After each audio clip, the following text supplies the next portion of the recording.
Our little segment that we're going to present to you is on picking programs. And this is a really exciting topic to talk about and also think about. And we are not very far removed from where you all have been as far as thinking about programs and deciding your plan of action, how you're going to go about doing it.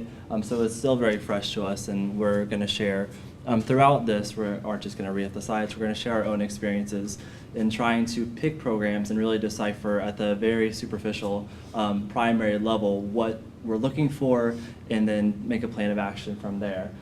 So one of the first steps in deciding, not only what kind of direction do I want to go in, what field do I want to go in, what kind of school do I want to apply to, you need to start with looking at your priorities in life, because all too often when you come to graduate school and you've already made it through the process and you're here, you realize, oh my gosh, this is a much bigger adventure, a much bigger endeavor than I thought would be. I know I can speak for myself when I say that I didn't quite expect, I didn't quite plan for the life change that it would be. So really evaluating your priorities is crucial, and I think that would be corroborated by anybody in graduate school, because it seems like your life problems will be exacerbated times 10 when you are a graduate student. So really evaluating where you are in your own personal life and where you want to go is extremely important, and looking at why you want to go to graduate school. So it's more than just I'm not really sure what I want to do. I think I have an interest. I would really, really implore you to be really confident in saying this is the direction that I want to go. You don't have to have every step of the process planned out. You don't have to have your complete end goal planned out, but you do need to have the understanding that you are in for a big commitment and something that is probably going to be fairly life-altering, at least for a temporary period of time, and be willing to make the steps necessary for that. Evaluating whether graduate school is necessary for your field, I think that's kind of a given. Within psychology, a lot of times we run into this kind of block where we're like, can't really do anything with my bachelor's in psychology, so I think I should go to graduate school. That's not the way to think about it. Really, you should be thinking about your general end goal, your general terminal area that you would like to be in, and really match up, talk to people. Don't just rely on Google for this. Talk to people in that field to see what steps they took, and try to mimic that. The last step is something that is a consideration for you personally, whether you would like to be a part-time grad student versus a full-time grad student. Just speaking from the perspective of our program, we primarily have full-time graduate students here. That's kind of a necessity for the funding that we receive for our graduate program. So if you are looking for a part-time graduate program, I don't know that we do have any part-time students, do we? I don't think we do. Specifically, so this would be an example of a program that is primarily comprised of individuals who are full-time graduate students, and that carries the expectation that this is generally our place of employment in addition to our place of study. So many of us don't have any outside source of income besides what we're doing here through our assistantships, externships, internships, that kind of stuff. So we'll move on to the next slide. So the typical programs that you may see very generally, and again, I'll speak very specifically at times to our program here at NIU, but also what you should be looking for in general, because we're not blind to the fact that you guys are going to be applying elsewhere as well and looking elsewhere, and you absolutely should. You shouldn't come to NIU or any program without having considered other options to have a basis of comparison to truly know whether this is the right fit for you. So the programs that you'll be looking at will either be terminal master's programs, PhD programs, or PsyD programs. I guess there are some like EdD programs that are psychologically based, but these are the more common routes. So terminal master's programs typically require a thesis. Some of them may have a non-thesis option. That's a consideration that I wouldn't have really thought about with as much weight prior to coming to graduate school. Now that I'm in the process of doing my thesis, in addition to my assistantship and my coursework and all the outside expectations that come along with being a graduate student in my program, if I was going to a terminal master's program and I knew that I didn't want to keep going, I knew that that's the route that I wanted to go and I would not go on to get my doctorate level, I probably would have done a non-thesis option. Also, a terminal master's may require an internship. A lot of terminal master's programs in school psychology specifically, this is the area I'm more familiar with, require an internship. I believe terminal master's programs in clinical psychology don't always require an internship. They may accrue hours along the way. So there's a variety in how that may come along. At the PhD level, has, as you can imagine, some more extensive requirements than the terminal masters. The biggest of those requirements being more extensive is time. So PhD programs, I would say a good estimate for how long it may take you to complete, on average, would be between 5 and 8 years. So a lot of individuals toward the higher end of that spectrum may be having life experiences like having a child in graduate school, maybe taking some time off. So yeah, let's say that you have no distractions, you have no life events pulling you in one direction or another. I would say a good time frame to complete your PhD, to complete the requirements that are found within that degree would be about 5 years. That's an accelerated path, I would think. For the more experimental programs, I think it may be realistic, depending on the kind of program that you're in, to look at 4.5 years, closer to 5, but definitely the more applied programs that require the internship at the end, I would say you're more around the 5-6 year range. So again, it's a big consideration. You know, you think right now maybe, 5 years, I can do that. That my undergrad was only 4 to 5 years, I can do that again. It's a lot different level of requirement. So those 4 years may unfortunately drag on a little bit. All these others are pretty specific points that you can ask us as far as like our thinking about licensing exams, what we had the option to do here with our training at NIU. Our training at NIU, whether we were in the clinical program or in the school program, the more applied areas, we get the great setup to be ready to take these licensing exams. The clinical licensure is something that I believe, have a very high pass rate on. I can't give you the exact stats on that right now. The PsyD I won't talk about very much because we don't have it as an option here. However, it is a consideration for you when you're looking at programs, and typically the comparison that's made is, what do you really want to focus on? Do you want to focus more on applied experiences, or do you want to focus on primarily research with some addition of applied experiences? The PsyD programs typically focus on applied, but the PhD programs infuses a lot more elements of research, doing your own research, being involved in research, than a PsyD would. And also, funding opportunities is a big difference between PhDs and PsyDs, and that PhDs, because they have that research element, that oftentimes grant-funded research element, there's a lot more opportunities for funding in paying for your graduate school experience as compared to a PsyD, where it is not even close to the amount of funding that's available for these kinds of programs. So we'll move on to whoever wants to. Okay, so considerations. Starting with location, it should be one of the lowest things on your list. Don't pigeonhole yourself as to where you're going to choose to go based on your location, because chances are that it won't work out very well. Schools that you're applying to are very, very competitive, so by limiting yourself to one certain location, you're just making it more and more difficult. The main thing that you want to focus on is matching your interests and your experiences with the schools and the faculty members that you're applying to work with. So for me, my main interest is obsessive compulsive disorder. So I'm very fortunate to get to work with Dr. Wu who focuses on anxiety, personality, particularly obsessive compulsive disorder. So that's what I was looking for, an obsessive compulsive or anxiety focus. So I would encourage you all to do the same, especially if you're looking at PhD programs with that really research-based. You want someone who is familiar with the field that you're interested in, who has published in that field, who knows what it's like to get published in that field, the work that it takes. And without that overlap between you and your possible mentors, it's going to make it a lot more difficult. Also, if you don't like research, don't do a PhD program. As Trevor mentioned, it's a lot of work. You are designing your own studies, running your own studies, writing them all up and hoping to get them published. If that doesn't sound fun to you, then I would not recommend doing it for 5 years.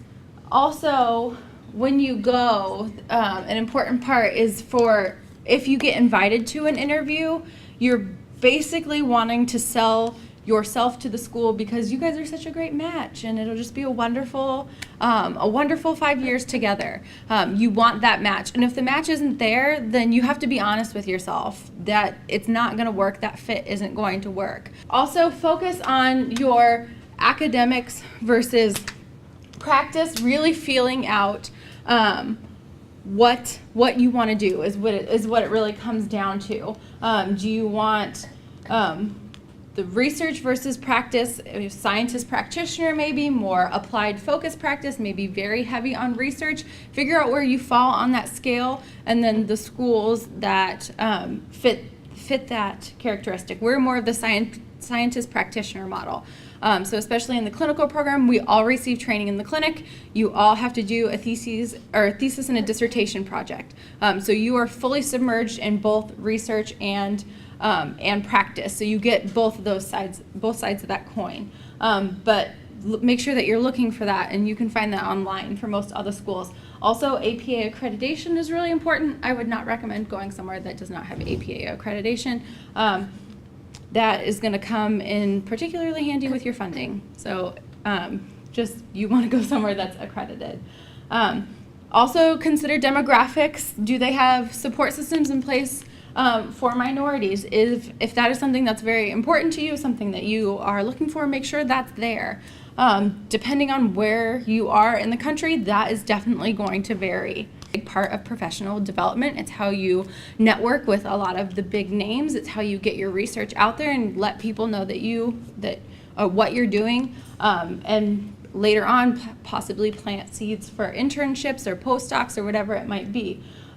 These things are expensive. They do not come cheap. Often you're flying across the country, you have to pay for hotels, you have to pay to go to these conferences, and it gets expensive. So is that something that they're going to help you cover? More conditions. Finances. So as Trevor mentioned, we don't do a lot, or hardly any of us do anything outside of school. So we are funded through our program. So that is something that makes this a benefit of the program. I don't have to be here all day, then go to a different job so I can support myself. They have all that woven in here, which is really nice.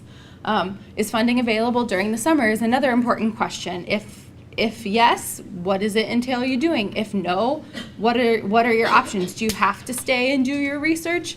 If you do, are loans available? Are there places where you can just get a summer job? All that's going to be something that you want to consider. Do they have fellowships or scholarships? A lot of schools do. Ours does. So that's something that you want to look at. That's going to supplement your assistantship. Do they fund travel expenses for conferences? A lot of times your research mentors are going to expect you to attend conferences. It's a big part of professional development. It's how you network with a lot of the big names. It's how you get your research out there and let people know that what you're doing, and later on possibly plant seeds for internships or postdocs or whatever it might be. These things are expensive. They do not come cheap. Often you're flying across the country, you have to pay for hotels, you have to pay to go to these conferences, and it gets expensive. So is that something that they're going to help you cover? Check the program goals. If it's very heavily research-based, a lot of times you're going to be expected to publish fairly frequently. And see, is the end goal for you an academic position? You might want to be a little bit more researched. If the end goal is clinical, maybe you want more applied. So make sure to check that out. Also, the mentorship model, this is going to be particularly important with your match. So not only is the mentor that you want to work with, do you guys share the same interests, but what is the mentorship model? Are they very hands-on? Are they very hands-off? Are they even taking students this year? Don't waste your money applying if they're not. That's a good way to get your foot in the door too. You can email them. Don't email them and ask if it's clearly posted on their website, but that can be a nice way in to get your foot in the door. Are you taking students? You can ask if it's not posted. If it says, yes, I am taking students, maybe ask a little bit about their research, where it's going. So that can be a good way to get your foot in the door. Also, look at student profiles. So their backgrounds can tell you a lot about the program, where they come from, what they're interested in. their test scores. So a lot of times looking at student test scores versus the recommendations can tell you how competitive of a program it is. So they may recommend 1250 or whatever on the GRE, but most people have 1400s on the old scores. I don't know the new scores. But so then that's going to be much more competitive, and you're going to want to have to be at that higher level.